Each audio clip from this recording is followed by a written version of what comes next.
My best friend Lila skipped my birthday dinner to take aesthetic photos at a more popular restaurant, then later claimed the trauma of my supposed betrayal gave her anxiety.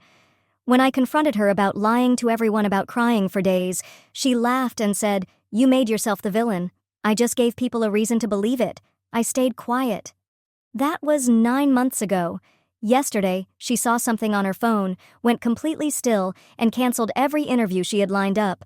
I pretended to have cancer and watched who stuck around. So, I'm Camille, and I've always been the girl everyone needed in their photos.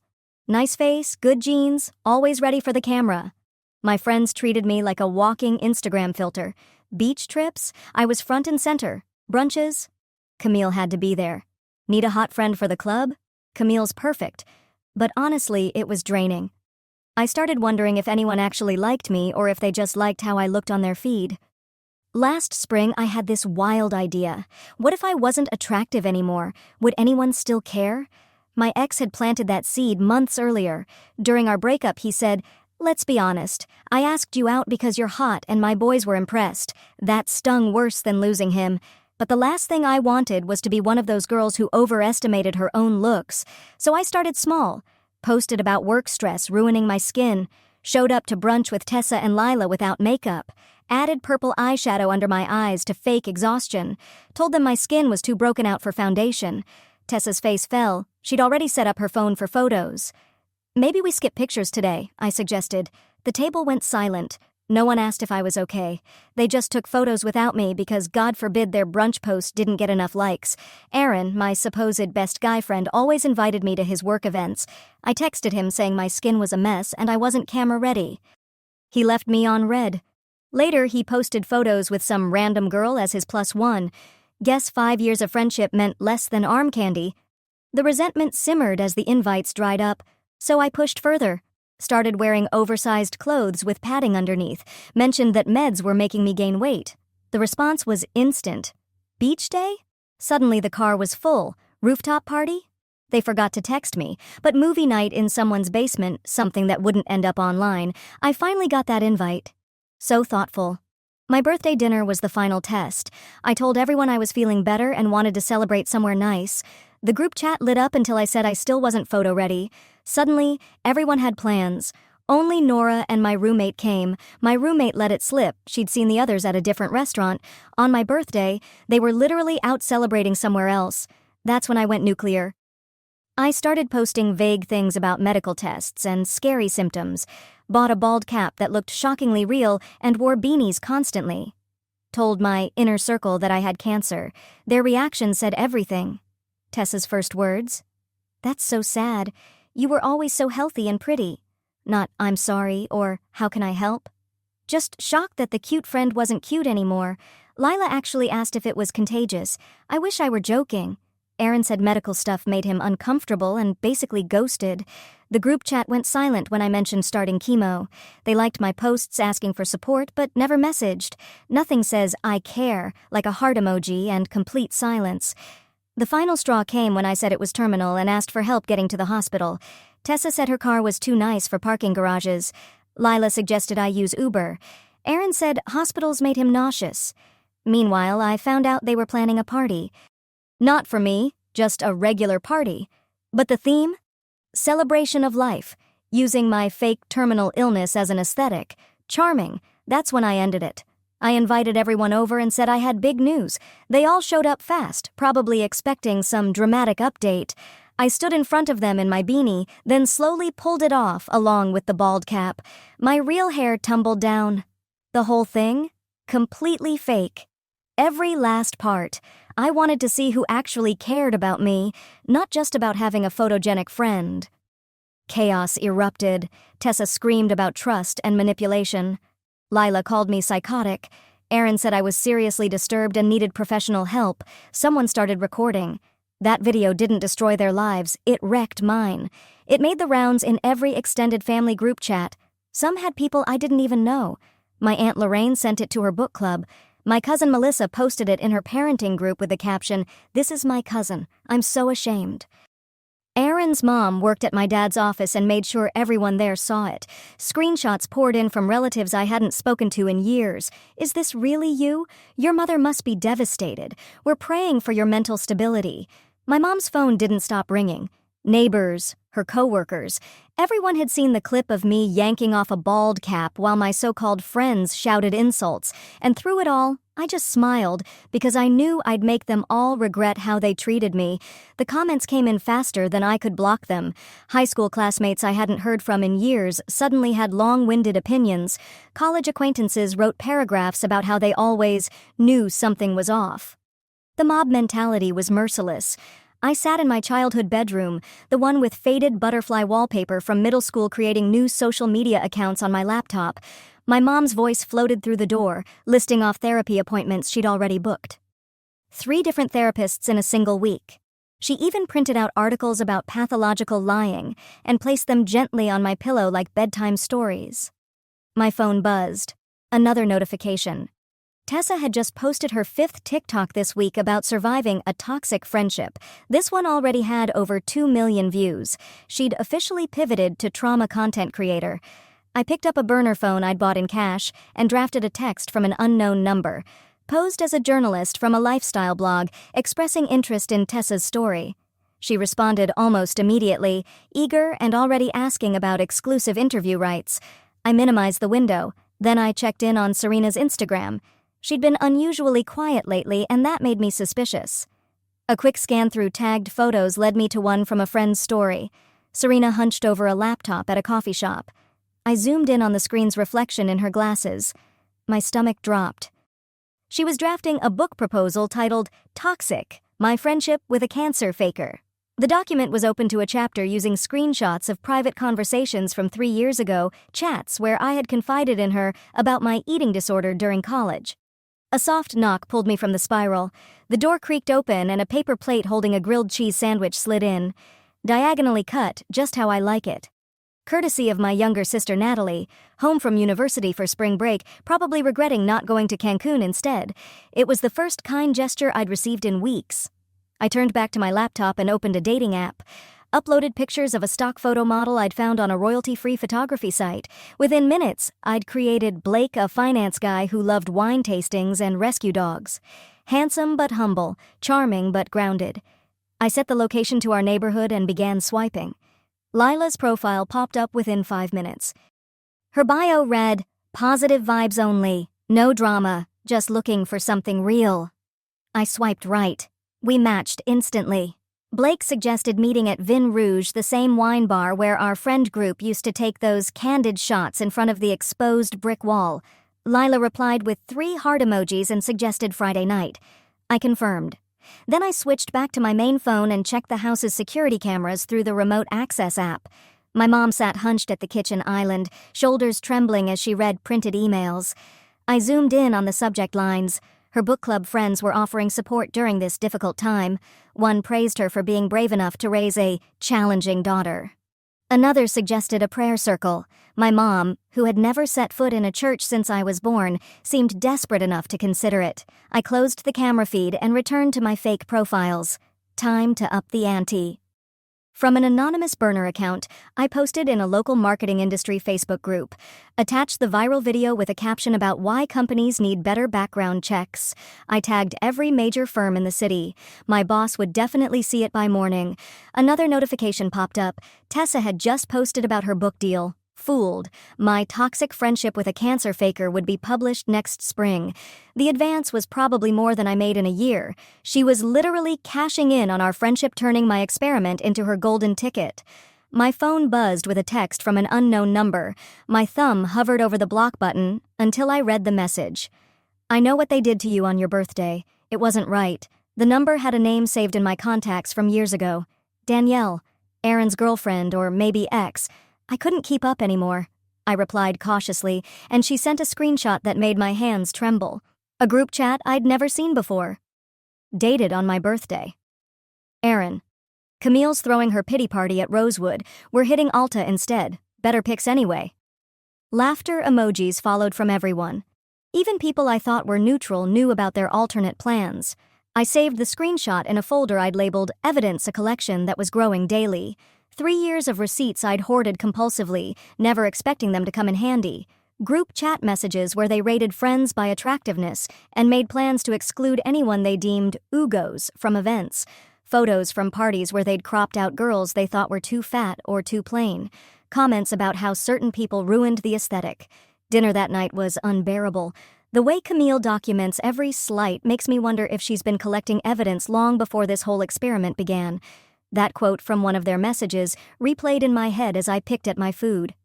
My dad avoided eye contact, cutting his chicken with surgical detachment. My mom filled the silence with useless small talk about the neighbor's new fence. She'd served me a full plate and watched closely, analyzing every bite I didn't take. Natalie kicked me under the table, a silent show of solidarity. She hadn't looked at me any differently since the video went viral, maybe because she'd seen the real me already sobbing over guys in high school, failing my permit test 3 times, puking behind the bleachers after too many shots my freshman year. This didn't even rank in her top 10 Camille moments. After dinner, I went back to my room and checked Serena's boyfriend Jonah's Instagram. He'd liked an old beach photo of me from 2 summers ago at 2 a.m., then quickly unliked it. But Instagram notifications don't lie. I screenshotted it for later. Something about our old shared files tugged at me. We'd been inseparable in college, sharing everything. I tried the password for our burn book Google Doc. My birthday.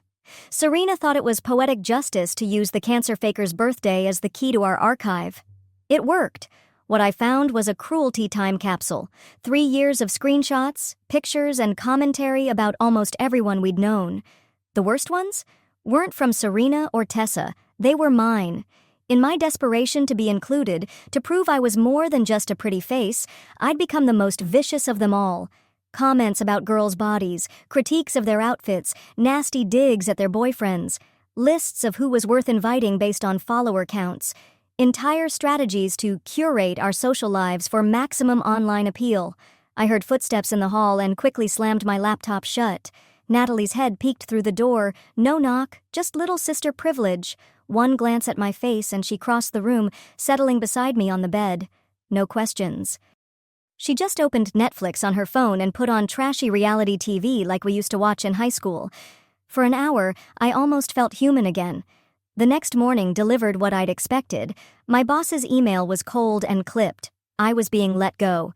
Effective immediately. Someone had posted the video in a regional marketing group. Now every agency in the city had seen it. A career I'd spent 5 years building, gone in 5 minutes of viral shame. I texted Danielle and asked to meet. She agreed instantly, which meant she had more to tell me. But first, I had another stop. My parents had made therapy a non-negotiable condition of staying under their roof. Dr. Reyes seemed fine. Calm voice, warm office. She didn't know I was secretly recording our sessions with my phone tucked in my coat pocket. Just in case. You never know who'll betray you next. She suggested I write apology letters to everyone I'd hurt. I nodded like I agreed, already planning my next move. Back in my room, I opened another fake account. Madison, a wellness influencer who loved yoga, green juice, and crystals. The exact kind of girl Tessa wished she could be. I started commenting on all of Tessa's posts using Madison's profile thoughtful, uplifting messages about resilience and inner beauty. Within hours, Tessa was replying to every comment, hungry for approval from someone who looked like Madison, aspirational, curated, effortlessly aesthetic. Then my phone lit up. Another message from Danielle. This time it made me gasp. An Excel file titled Friend Rankings 2024, created by Aaron. It listed everyone we knew with numerical scores based on Instagram follower counts, professional clout, and social capital. Each name was color-coded green for worth keeping, yellow for conditionally useful, and red for phase-out. I was in red. Had been since I started the experiment, but what gutted me more was seeing names in red that didn't deserve it. People who'd been nothing but kind. Friends who'd stood by them for years, discarded for not being photogenic enough, successful enough, or connected enough. Later that evening, Natalie found me in the garage. I was sitting cross-legged on the cold concrete, notebook open in front of me, scribbling strategy, fake dating profiles, psychological manipulation charts, timing patterns for digital engagement, an entire campaign. I braced for judgment. Instead, she read over my shoulder in silence, then gently shut the notebook and handed me a beer she'd swiped from our dad's secret stash. We passed it back and forth like we used to with Capri Suns in elementary school. She didn't scold me, didn't say let it go. She just asked, "What do you need?" I didn't know. She promised not to tell our parents. And for the first time in years, I remembered why I missed her so much when she left for school. The next few days blurred.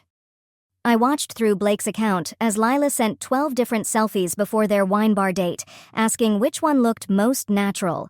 I noticed Tessa's engagement metrics tanking as she focused more on her manuscript than her online persona. Her audience was already shifting to newer, shinier drama. Then Katie, always on the outskirts of our group, sent me screenshots of her own. Lila had been milking my fake cancer story at work, telling her boss that discovering my lies triggered her anxiety. She'd scored 3 paid sick days and a hybrid work setup. HR had been very supportive of her healing process. Meanwhile, Madison, my digital alter ego, was Tessa's most loyal fan. My comments got longer, more personal. I praised her vulnerability, slipped in observations like, "Your older content just felt more genuine somehow. Maybe because you weren't so focused on the book back then?" It worked. Tessa started DMing Madison constantly, sharing fears about the book flopping, about people seeing through her curated pain. I validated every doubt, subtly undermining her trust in the others. "You're doing this alone. They just want the credit when it's done." As Blake, I told Lila I wasn't big on social media preferred living in the moment. She laughed, awkward and tight, then tucked her phone away, visibly uncomfortable. Dating someone who didn't photograph his lattes? Practically sacrilegious. Meanwhile, my own family was fracturing. My mom found me scrolling through apartment listings and lost it. Through sobs, she asked if she hadn't suffered enough. The neighbors are whispering. The book club suggested I take a break. Your father's co-workers won't even look at him, their pristine suburban reputation shattered by one video. But I was only getting started. Madison's comments got sharper. I started dropping lines like, "This feels a little rushed. Your audience deserves that raw honesty you used to share." Tessa panicked, re-recorded the same TikTok 5 times, each more dramatic than the last. Her post schedule became chaotic, perfectionism eating her alive. Katie messaged again, this time with timestamps. Lila had called in sick 3 days in a row, claiming emotional exhaustion. Each time she'd posted stories from different brunch cafes outfits, lattes, tagged locations, all on company time. My evidence folder swelled with screenshots, screen recordings, saved posts. Hypocrisy archived, ready to detonate. One morning, Natalie caught me watching our parents on the Ring app. My mom methodically buttered toast. My dad doom-scrolled silently. They didn't speak, just coexisted, brittle and fractured. Natalie gently took the phone and shut the app. "This won't help," she said. Through Blake, I continued observing Lila's dating habits. At dinners, she'd spend 15 minutes positioning plates, glasses, napkins, even her face for the perfect shot. Barely touched her food. Prioritized optics over taste. It was all unraveling, and they had no idea. When Blake mentioned preferring real, unfiltered moments over staged ones, Lila had a mini meltdown, frantically deleting hundreds of selfies from her camera roll. The cognitive dissonance was mesmerizing. Watching her unravel just a little was its own reward. Danielle and I met at a Starbucks on the far side of town, somewhere low profile enough to avoid familiar eyes. She slid her phone across the table without a word. I scrolled through years of messages, Aaron lying about everything. Business trips that were just boys' weekends. Late meetings that were really dates with other women. She'd been collecting it all, biding her time. That afternoon, I got a Dropbox link from Katie. It was a folder full of bathroom mirror videos. Jenna practicing how to cry, adjusting her facial angles, testing which expressions made her look the most fragile. In one video, she rehearsed her trauma survivor speech for an upcoming podcast appearance, softening her voice more with every take. The timestamp was damning. It was the same day she told her boss she was too devastated to work. Later that evening, I watched the kitchen camera as my mother read an email disinviting her from her book club's annual charity luncheon. Her face cracked in real time. She'd coordinated that event for 5 years. My dad wandered in, saw her sobbing at the table, and gave her a stiff pat on the shoulder before disappearing back into his study. Their marriage was just more collateral damage. Then something unexpected. Serena's old college roommate reached out through Facebook. Back in freshman year, Serena had befriended a shy girl named Alyssa, learned all her secrets during late-night bonding, and then used those stories in a creative writing workshop, disguising it as fiction. The fallout had driven Alyssa to transfer schools. And she wasn't the only one. 2 others had similar stories about Serena weaponizing their trust. Meanwhile, Madison's grip on Tessa tightened. I gently suggested that maybe her audience would connect more if she showed the chaos of recovery, not just the glossy parts. Tessa took it to heart, posting raw crying fits, angry rants about betrayal, even melodramatic readings of old texts. It didn't land the way she thought it would. Her follower count started slipping as people grew uncomfortable. Blake's second date with Lila was even more revealing. She insisted on dining at a spot with perfect natural lighting, spent 20 minutes arranging appetizers like museum pieces. When Blake casually mentioned not having an Instagram account, she looked like she'd seen a ghost. The waiter later confirmed she'd asked to change tables 3 times for the lighting. Natalie started staying home more, claimed she had midterms to prep for. But I knew it was about me. She didn't want to say it, but she was worried. Her way of checking in without prying. Sometimes I wondered about that old shared doc, the one I accessed with just my birthday. It felt too easy, almost like Serena wanted me to find those years-old screenshots, a way to remind me that I wasn't just the victim in this story, that I'd been complicit too. We developed a quiet ritual, midnight snacks in the kitchen, watching old sitcoms on her laptop, pretending life wasn't unraveling. Then came the bombshell about Tessa's charity involvement. It came from someone I'd never expected, the social media manager for the Cancer Hope Foundation. She reached out, confused. Tessa had claimed I'd fraudulently used their organization for sympathy, but their records showed 0 involvement with me. They had paid Tessa, though, $5,000 to give a keynote speech titled, "Surviving the Unthinkable, When Your Best Friend Betrays You." Her entire narrative was built on a lie. At the grocery store that weekend, my uncle ambushed me in the produce aisle. He didn't even try to be discreet. Loud voice, angry words, lecturing me about shame and scandal while shoppers stared, phones raised. I stayed calm, kept picking apples, responded with quiet, even tones, until a manager finally asked him to leave. The video made it to local Facebook groups by the end of the day.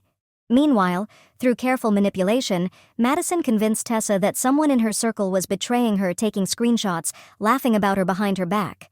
I planted the idea of a mole in her head. She spiraled, started posting decoy updates with tiny detail differences to see who leaked what. It was delicious watching her paranoia bloom. My mom declared the upcoming family barbecue mandatory. The whole extended clan showed up, pretending nothing had happened while whispering into their cocktails.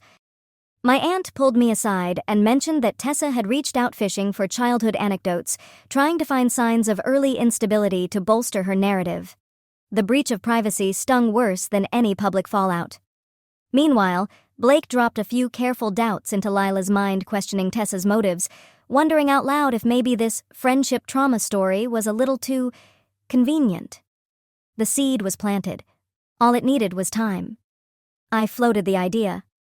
Maybe Tessa was jealous of all the attention Lila was getting from her podcast appearances. I added that it seemed a little too convenient how Tessa's book deal had landed so quickly after the video went viral. That was all it took. Lila began re-examining their friendship, picking up on how Tessa always redirected conversations back to her own trauma. Then Jonah messaged me. He wanted to meet, said it was important. Over coffee, he confessed something that made my skin crawl. Serena had done this before. Not once, but 3 times. Always the same pattern. Find a vulnerable girl, become her confidant, gather all her secrets, then expose her to gain sympathy and clout. He even found her old college blog. It was all there labeled as social case studies. She'd been refining this method for years. Then it happened. A perfect, unplanned encounter. I spotted Tessa frozen in the shampoo aisle. She didn't expect to see me. The moment shattered her polished victim act. When I calmly asked basic questions, her story fell apart. She contradicted her own TikToks, stumbled over timelines. Her hands trembled as she tried filming me, but I just kept shopping like she wasn't there. The store's security footage would later show her trailing me for 5 aisles, camera shaking, while I picked out conditioner. And then came the bombshell. Rachel accidentally forwarded Aaron's infamous spreadsheet to everyone in his contacts thanks to an old shared email login. Suddenly, dozens of people saw their own names labeled expendable, useful, or irrelevant. His meticulously groomed social web collapsed overnight. The illusion of friendship shattered under color-coded rankings. Meanwhile, Madison's increasingly convoluted edits had Tessa spiraling. Every change sounded intellectual but only made the manuscript worse. She couldn't resist applying them, convinced they were brilliant. She missed her first deadline, then her second. By the fifth complete rewrite of the same chapter, her editor's tone had shifted to curt professionalism. Natalie decided to stay home for the rest of spring break. No announcement, no explanation, just quietly unpacked her suitcase. We fell into our old rhythm. Late-night talks from the top and bottom bunks. She confessed she'd seen those birthday dinner photos months ago. Hadn't said anything. Guilt had been gnawing at her ever since. Then Tessa received a formal letter from the Cancer Hope Foundation. They wanted their money back, the $5,000 speaking fee. Someone had sent them her TikToks, and they'd discovered she'd misrepresented our relationship. There were veiled legal threats. The message was clear. An investigation was underway. Katie had anonymously forwarded Jenna's mirror videos to her mother. The effect was immediate. The financial support Lila had been receiving based on her PTSD claim was cut off. She'd been saying she couldn't work due to trauma. Suddenly, she had to take on more shifts. The lie caught up.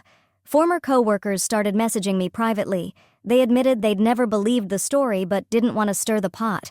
Now that the cracks were showing, they felt free to share. They told me how the group had always been selective, how they'd overheard comments about people's looks, how the cancer faker narrative never matched the person they'd known. Serena's book agent dropped her without ceremony after 3 women came forward. Each shared similar stories of betrayal masked as friendship. The agent's email was short: too much liability, too many ethical red flags. Her deadline was next week. Years of networking and effort dissolved with one sentence. The yoga studio where Tessa had been filming her healing journey videos removed her from their influencer list. Quietly. The coffee shop that hosted Lila's support group meetings asked her to relocate. The wine bar, the one they all used to pose in front of, updated its no photography policy. Their curated lives were shrinking. Blake and Madison worked in tandem now. Blake subtly planted the idea with Lila that Tessa was monopolizing the trauma narrative. Madison reinforced the opposite with Tessa, suggesting Lila was stealing the spotlight. Within days, their friendship turned cold, each trying to one-up the other's pain, desperate to reclaim the role of most hurt. And then Aaron messaged me. He wanted a redemption arc. Said we were both canceled, so why not team up? Proposed a joint podcast about forgiveness, healing, personal growth. I didn't reply, but I saved the message. I forwarded Aaron's message to Danielle with a warning he was already drafting his comeback tour. She replied within minutes, with more recordings ready to go if necessary. Tessa's Instagram engagement collapsed as her content grew increasingly chaotic. The polished trauma survivor persona unraveled fast multiple daily posts, each one more desperate than the last. Brands began pulling out quietly. Her publishers scheduled a meeting to discuss her concerning online behavior. The mountain of evidence painted a clear story. 7 more people came forward, stories of exclusion, manipulation, and cruelty. The hashtag #MeanGirlMafia began trending locally. People were finally naming what had been happening for years, systematic bullying masquerading as friendship. Serena attempted damage control with a Notes app apology. It backfired.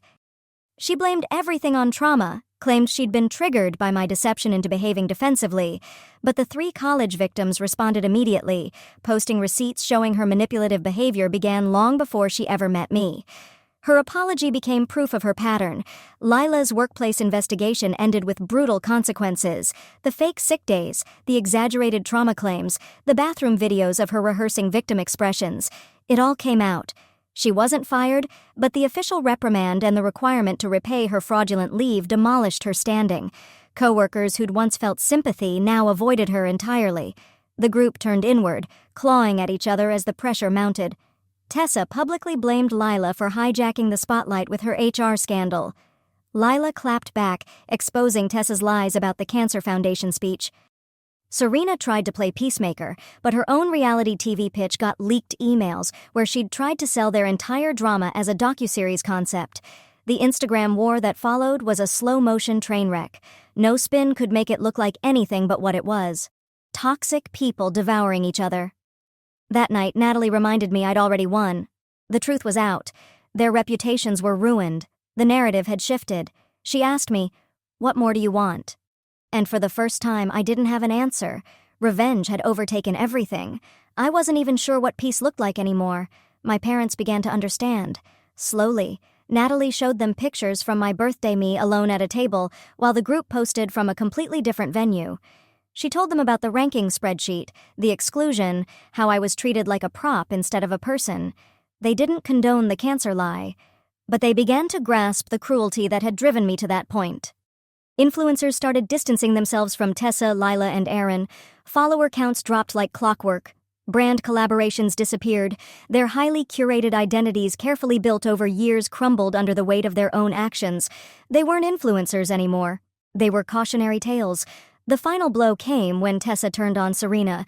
She released private messages showing Serena had planned the original pile-on from the beginning, intending to leverage the drama for her book pitch.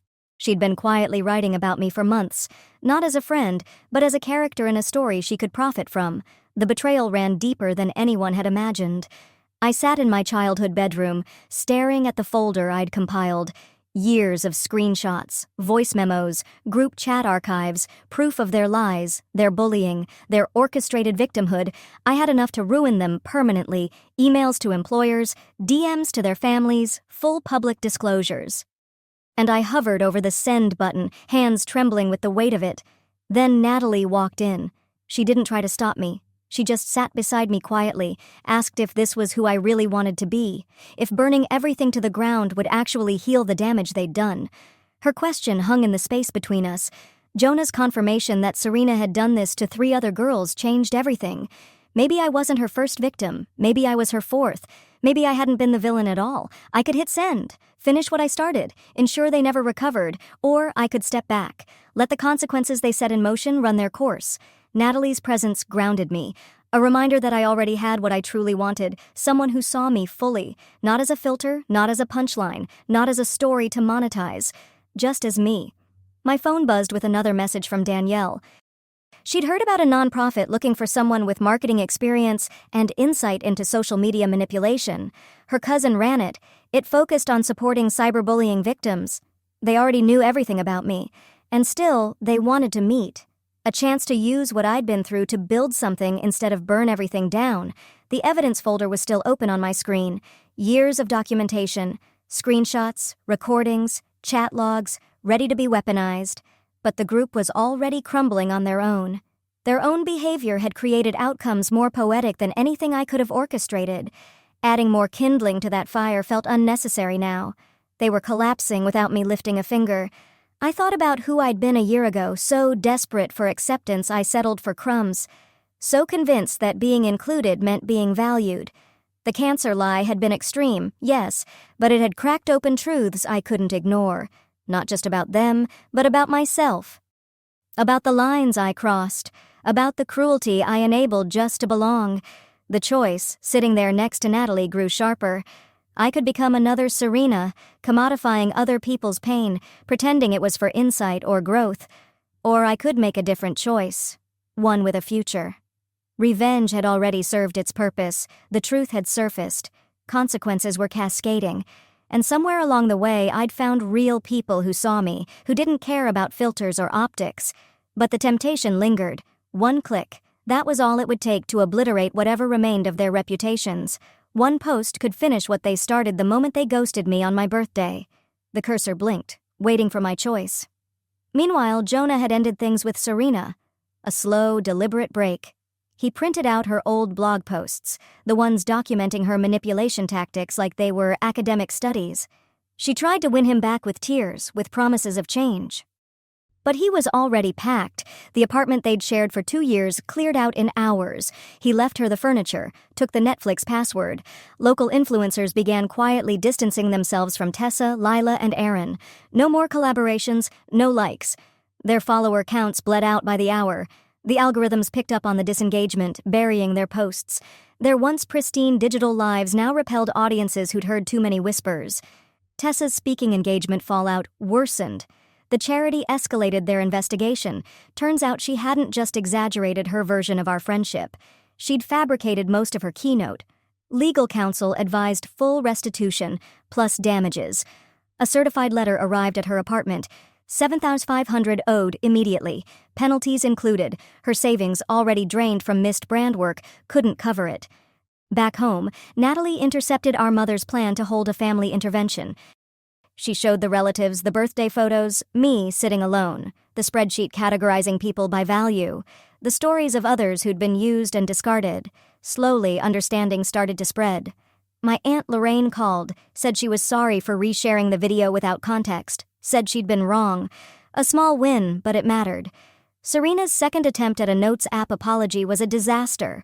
Her college victims had collaborated on a public document chronicling their experiences, included screenshots from her old blog posts where she boasted about manipulating friends like she was running a psychological study. The file spread across local university circles. Current students read it and saw themselves reflected, patterns recognized, warnings heeded. Lila's HR case wrapped with a decision, unpaid leave while the company deliberated next steps. The bathroom videos she filmed practicing victim expressions had been shot on work property during office hours. Her dramatics became evidence-high-definition proof of time theft and deceit. Colleagues who'd donated to her healing fund started asking for their money back. Through Blake, I uncovered another layer. Lila had been running a secret Etsy shop, selling trauma-themed merch. Shirts reading, "I survived a toxic friend and gaslighting survivor." She'd made over $3,000 before someone reported her, and the store got taken down. The hypocrisy of profiting off fake suffering while claiming to be too broken to work? Not lost on anyone. Tessa's publisher called an emergency meeting. Her latest social spiral had gone too far. And there I was, sitting in my childhood bedroom, laptop in front of me, cursor blinking, all the power in the world resting beneath my fingertips, but this time I didn't press send. Tessa's editor presented her with a file filled with missed deadlines, erratic social media posts, and contradictory versions of her manuscript. They gave her two options: return the advance immediately or agree to strict editorial oversight and hand the project over to a ghostwriter. Tessa chose the ghostwriter, relinquishing creative control of her own carefully curated victim narrative. The public meltdown escalated on Instagram when Serena accused Tessa of stealing her book idea. Screenshots flew back and forth, exposing lie after lie, betrayal after betrayal.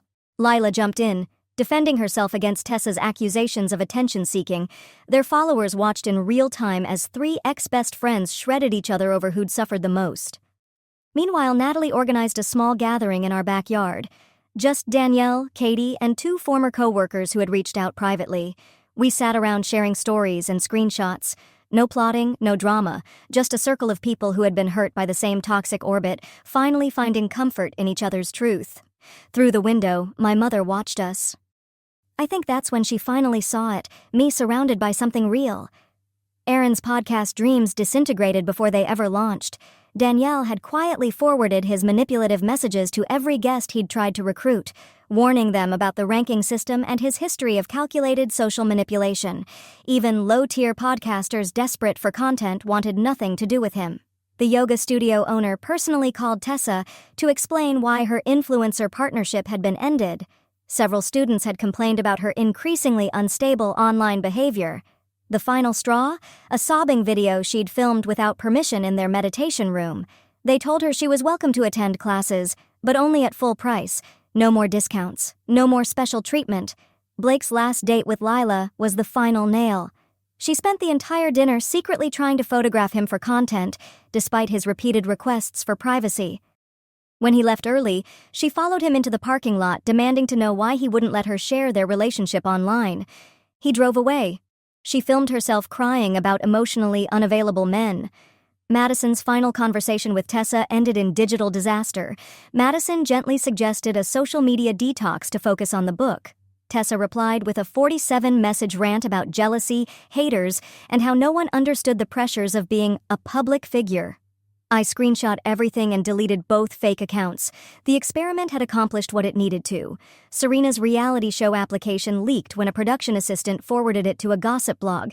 She had pitched herself as a friendship fraud survivor, complete with a dramatic tale of exposing a cancer faker. The post included her audition tape, where she practiced crying on command.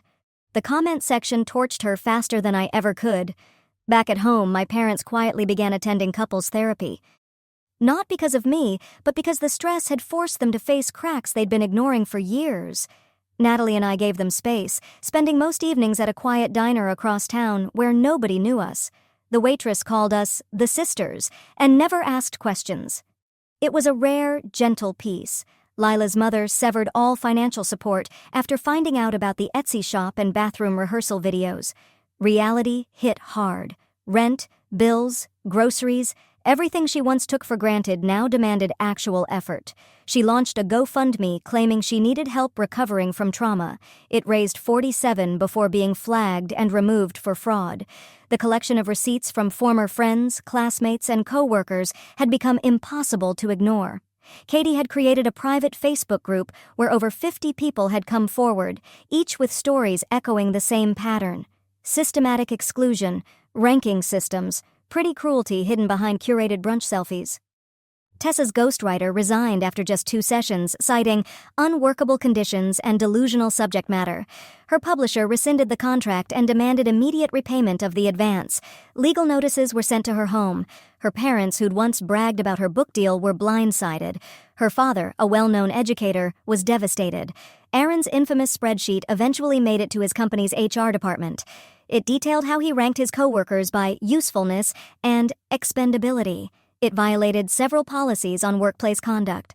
The result? A short meeting, a severance check, and a thick non-disclosure agreement. Their perfectly crafted lives were unraveling, not because of what I'd done, but because of who they'd always been.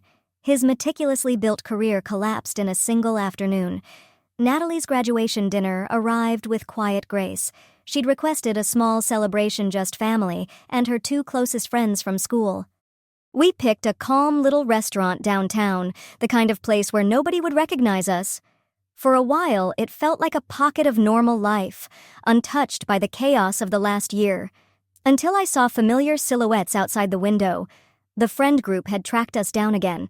They'd seen Natalie's location tag on her Instagram story. And now they were outside, phones raised, poised to manufacture a new spectacle. Tessa, Lila, and Serena reunited once more, still clinging to their performative victimhood. Other diners began to murmur, noticing the group lingering outside with cameras. I calmly reached into my bag and pulled out the printed screenshots conversations between Blake and Madison and their unsuspecting counterparts, Lila and Tessa. Natalie's friends helped hand them through the door. Shock bloomed on their faces as realization hit. They'd been catfished for weeks. Every confession, every vulnerable rant, every self-indulgent spiral fed to my digital personas. The guilt, the doubt, the fights they'd had recently, planted, nurtured, engineered. And then came Serena's betrayal. I showed them her reality show application, the one she never thought they'd see. Her grand pitch, a group of influencers navigating betrayal, deceit, and a cancer hoax. She had planned to use them all. Their drama wasn't just personal, it was content. Every message, every meltdown, logged as potential storylines. Then Natalie rose from the dinner table. She spoke through the glass with quiet strength. Her voice didn't shake. She called them out. Every cruel comment, every manipulation, every instance of treating people like props for curated feeds. Other diners filmed as she spoke, calmly and clearly dismantling their victimhood facade. Her defense of me was unwavering, and then it was my turn to make the choice I'd been avoiding. In my bag was a USB drive. On it, everything. The entire archive. Audio, screenshots, video, emails. Evidence that would obliterate them professionally and socially. I could end their carefully crafted online identities with a few uploads. Instead, I held it up so they could all see it. Then I dropped it into my water glass. The drive fizzed as it sank, lights flickering out, data gone in seconds. The symbolism was intentional. Their expressions shifted from confusion to disbelief to slow, dawning understanding. I could have ruined them completely. I chose not to. And that mercy cut deeper than any revenge, because in that moment they knew I'd had the power to destroy them, and walked away. No final speech, no moral high ground monologue, just a quiet decision to be better. Their victim narrative collapsed under the weight of public perception. Diners who had witnessed it all saw them for what they were, aggressors chasing clout, crashing a graduation dinner to provoke someone who'd shown restraint. Tessa made one final grasp for control. claimed my revenge plan proved I was the unstable figure she'd always warned people about. But no one was listening anymore. People had seen the full arc their ambush, my silence, my mercy. Her words rang hollow. Even their dwindling supporters couldn't reframe what had happened. They hadn't exposed me. They'd exposed themselves. The following week, Danielle's cousin got in touch about the nonprofit role. They worked with victims of online harassment and cyberbullying, teaching them to recognize manipulation, recover from social devastation, and rebuild identity. I was honest during the interview. About the role I'd played, about what I'd learned. They hired me. One by one, the consequences caught up with them. Lila was terminated after HR finalized its investigation: time theft, fraud, misuse of company property. Her co-workers, once sympathetic, now saw her as a liability. Tessa moved back in with her parents. The lawsuit from the publisher had left her drained financially and reputationally. She'd gone from rising voice to cautionary tale. Serena, isolated for the first time, faced the full force of her own manipulations. No curated escape, no applause, just silence. Aaron tried to rebuild, sending DMs and pitch decks, but his reputation preceded him. That spreadsheet had traveled too far. People knew where they ranked in his world, and they shut their doors accordingly. Their worlds had shattered, not because I pressed the button, but because they built their lives on lies. And when the truth came out, they were the ones who burned. Old contacts blocked him. Professional leads ghosted. Aaron had treated people like disposable assets. Now he learned what it felt like to be discarded. My relationship with my family began to heal, slowly, honestly. Through hard conversations and new boundaries, my parents came to understand the full context. They couldn't completely forgive the cancer lie, but they no longer saw it in isolation. Natalie and I became closer than we'd been since we were kids, bonded by the loyalty she'd shown during the darkest moments. The nonprofit gave me purpose beyond revenge. I worked with teens learning to spot toxic friendships, to value themselves outside of likes and tags. I shared my story, not as spectacle, but as warning, a way to help them avoid the traps I hadn't. For the first time, it felt like redemption. My coworkers knew my history, knew the scandal, and still, they chose to see growth instead of guilt, chose to believe in change. 6 months later, I lived quietly in a new city, a modest apartment. Friends who knew everything about me from the beginning. No viral spotlight, no opportunistic book deal, no exploitative documentary. Just peace, built on truth. My social media was minimal, real. No filters, no alter egos, no manufactured drama. I didn't need a performance anymore. The former friend group still posted often. Their content hadn't changed, but their audiences had. Followers dwindled into the low dozens. They were still performing, but now for a mostly silent crowd, known around town as the girls who pushed someone so far out that she faked cancer to uncover their truth. Their online identities had turned into hollow echoes, as false as the illness that exposed them. At work, I helped teens who reminded me of myself, once hungry for approval, tolerating cruelty dressed up as connection. Some days were hard. The urge to check in on the former group still tugged at me occasionally. But Natalie's weekly video calls and the circle of friends I'd built in this new life kept me grounded in the present, not trapped in the past. The truth was simpler than I ever expected. Cruelty dressed up as friendship always unravels.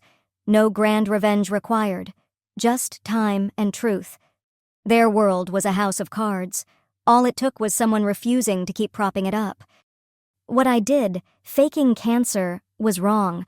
I won't pretend otherwise, but it revealed what needed to be seen. And through all the wreckage, I found what I'd needed all along. People who saw all of me, who didn't need a pretty face or a sob story to stay. People who stayed anyway. The road here was painful, ugly, sometimes shameful, but it led somewhere real. Sometimes the best revenge isn't destruction. It's choosing to live better than the people who tried to break you. That's the whole story. Honestly, though, I still wonder how truthful she was in that interview. The one where she said she'd been both victim and perpetrator.